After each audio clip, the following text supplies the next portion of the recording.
I always knew that my mother-in-law, Emma, was a bit of a busybody. She liked to be involved in every aspect of our lives, from attempting to take control of our wedding planning to offering unsolicited advice about how we should decorate our new home. It was frustrating at times, but I could tell she meant well. Emma and I had never been particularly close. We got along fine, but there was always a bit of tension between us. Maybe it was because I felt like she was trying to take over my life with her constant meddling. Regardless of the reason, we were polite to each other and put on our best faces during family gatherings.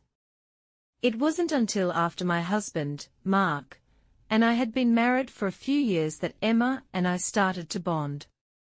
It all began innocently enough. We would have lunch together occasionally, or go shopping on the weekends. As we spent more time together, Emma opened up to me about her own marriage and the struggles she had faced over the years. She told me about how she and my father-in-law, Tom, had grown apart over time. Their once passionate love had turned into a comfortable companionship. She spoke about the loneliness she felt and the longing for something more. I could sympathize with her, as I often felt the same way in my own marriage. Mark and I still loved each other deeply, but life had become routine and predictable. There was no excitement or passion left in our relationship. As Emma continued to share her feelings with me, our conversations grew more intimate. We talked about our hopes and dreams, our fears and insecurities.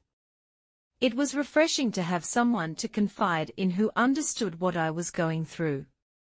One afternoon, as we sat on the patio sipping wine and enjoying the warm summer breeze, Emma reached out and took my hand in hers. The gesture caught me off guard, but I didn't pull away. Instead, I squeezed her hand gently, letting her know that I was there for her. She looked into my eyes and said, "I'm so glad that we've become close, Sarah. It means the world to me to have someone like you to talk to." Her voice was filled with emotion, and I could see tears welling up in her eyes. I reached out and brushed a stray tear from her cheek. Our eyes locked, and in that moment, I felt an undeniable connection between us. Without thinking, I leaned in and kissed her softly on the lips.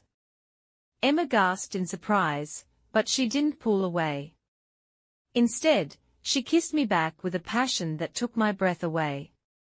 Our lips moved together in a slow, sensual dance as the world around us faded away. As our kiss deepened, Emma's hand found its way to the back of my neck, pulling me closer to her. I moaned softly against her lips as the heat between us intensified. There was an electricity in the air that I had never felt before. We broke apart reluctantly, both of us panting with desire. Emma looked at me with a hunger in her eyes that mirrored my own. "I want you," she whispered hoarsely. Without a word, I took her hand and led her inside to the bedroom. We undressed each other slowly and explored every inch of each other's bodies with our hands and mouths. The love we shared that day was unlike anything I had ever experienced before. It was raw and passionate, filled with a desperate need for connection and release.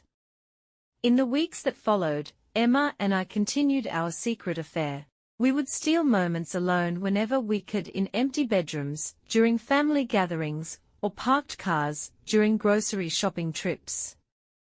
Our physical relationship was exhilarating, but also complicated.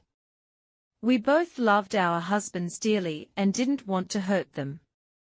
We knew that what we were doing was wrong, but the magnetic pull between us was too strong to resist. Eventually, the guilt became too much for me to bear. I couldn't continue to live a lie and betray my husband's trust. I made the difficult decision to end things with Emma and try to repair my marriage. It wasn't easy, but with time and effort, Mark and I were able to rebuild our relationship. We started going on dates again, and making an effort to keep the spark alive. Our love for each other grew stronger as we worked through our issues. As for Emma, she decided to leave her husband and start a new life on her own. It was a difficult choice, but she knew that it was the right one for both of them. She deserved to find happiness, even if it meant being alone. I will always cherish the time I spent with Emma and the connection we shared. She taught me so much about love and passion, and I will be forever grateful for her friendship. But now our connection is in everyone's mind, since that beautiful day together in bed is something I cannot forget when staring at my mother-in-law during these family gatherings.